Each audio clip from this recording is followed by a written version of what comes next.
Hi all. അപ്പോൾ കഴിഞ്ഞ ദിവസം ഞാൻ ഫേസ് സ്കാനറുടെ കുറച്ച് പ്രോഡക്റ്റ്സ് മേടിച്ചായിരുന്നു. അപ്പോൾ അതിൻ്റെ റിവ്യൂ പറ്റുമെങ്കിൽ അപ്ലോഡ് ചെയ്യാമെന്ന് പറഞ്ഞു. ഞാനപ്പോൾ അത് അപ്ലൈ ചെയ്തിട്ട് അതിൻ്റെ റിവ്യൂ ഇടുവാണ്. ഫസ്റ്റ് ഞാൻ മേടിച്ചത് ഈ 3-in-1 പ്രോഡക്റ്റ്, അതായത് ഫൗണ്ടേഷനും മോയ്സ്ചറൈസറും സൺസ്ക്രീനും കൂടി ഉള്ളതാണ്.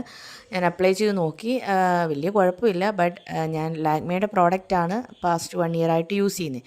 അത് വെച്ച് നോക്കുമ്പോൾ ഇത് ലൈറ്റ് വെയ്റ്റ് അല്ല, എന്തോ നമ്മൾ ഫേസിൽ കട്ടിയായിട്ട് ഇരിക്കുന്ന പോലൊരു ഫീൽ എനിക്ക് തോന്നി. അപ്പം ഡെയിലി യൂസ് ചെയ്യുന്നവർക്ക് കുഴപ്പമില്ലായിരിക്കും. ഇതെനിക്ക് അത് വെച്ച് ലാക്മേയുടെ വെച്ച് കമ്പയർ ചെയ്തപ്പോൾ പിന്നെ കിട്ടിയത് ഈ കാജലാണ്. 24 hour വാട്ടർ പ്രൂഫ് എന്നൊക്കെ പറഞ്ഞിട്ട് ഒരു കാജൽ. പക്ഷേ ഇത് സ്മഡ്ജ് ആവുന്നുണ്ട്, നല്ലപോലെ അപ്ലൈ ചെയ്ത് കുറച്ച് നേരത്തിനുള്ളിൽ തന്നെ അത് സ്പഞ്ച് ആവുന്നുണ്ട്. പിന്നെ ഉള്ളത് ഈ ഒരു മറ്റേ ലിക്വിഡ് ലിപ്സ്റ്റിക്കാണ്. ഇത് ചോക്കോ കച്ചർ 01 എന്നുള്ളതാണ് ഞാൻ മേടിച്ചത്. ഇതെനിക്ക് നല്ലപോലെ ഇഷ്ടപ്പെട്ടു. ഹൈലി അബ്സോർബിളാണ് ആൻഡ് നല്ലൊരു ഷെയ്ഡുമാണ്. എനിക്ക് കൂട്ടത്തിൽ ഏറ്റവും ഇഷ്ടപ്പെട്ടത് ഈ ഒരു ലിപ്സ്റ്റിക്കാണ്.